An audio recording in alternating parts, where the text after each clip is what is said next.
Yes, balloons really did influence my writing.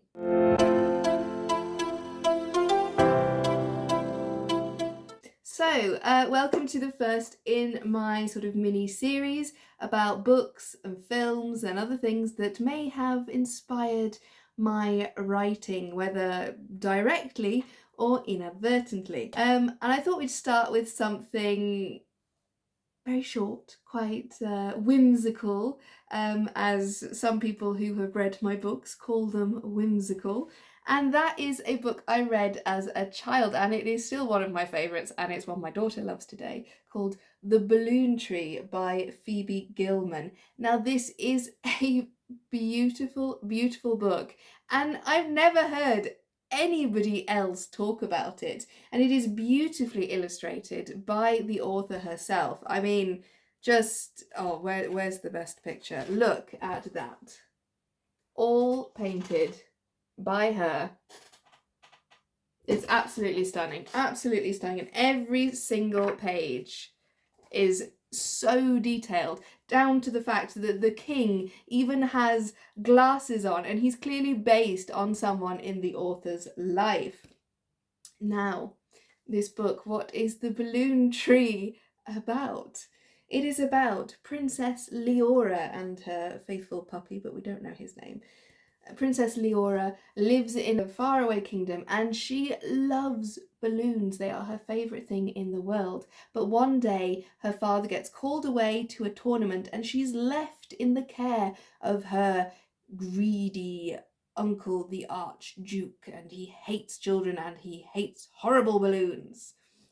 He's quite a dastardly character. So as soon as the king has left the kingdom, he orders that every last balloon be popped.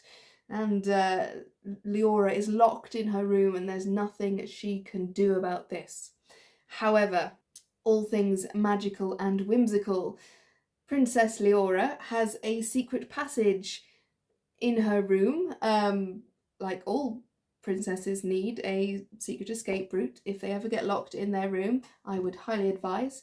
But she goes through the secret passage and she finds her friend the wizard, and he tells her of a way that she can summon her father back to the kingdom and restore all the balloons. And it is really quite lovely and really magical. My daughter really does love this, and she now reads along the magic spell with me. Moon balloon, tickle the tree. 4 balloons, more balloons, blossom for me. A little sneak peek of how she can restore the king and the balloons to their rightful place. I can't really say exactly if there's anything from this story that you can pinpoint in my books, but I think just the whole fairy tale aspect of it, the princesses being hard done by, and she has to come up and find a solution to save the day and save the realm. And just, I mean, just look, who wouldn't want to run around in a dress like that making balloon trees? I want to do that now, and I'm a grown woman. So yeah, I guess maybe this has more influenced my fantasy romance series, the Zemkoska Chronicles, because we all know that there are princesses in that book, and they definitely need to save the kingdom and themselves. So maybe this is a direct influence. Now that I come to think of it. So if you have not read The Balloon Tree, do go check it out. It's not that easy to find these days. I did a quick Google search and you can find it, but you will pay a price for it because it is quite old.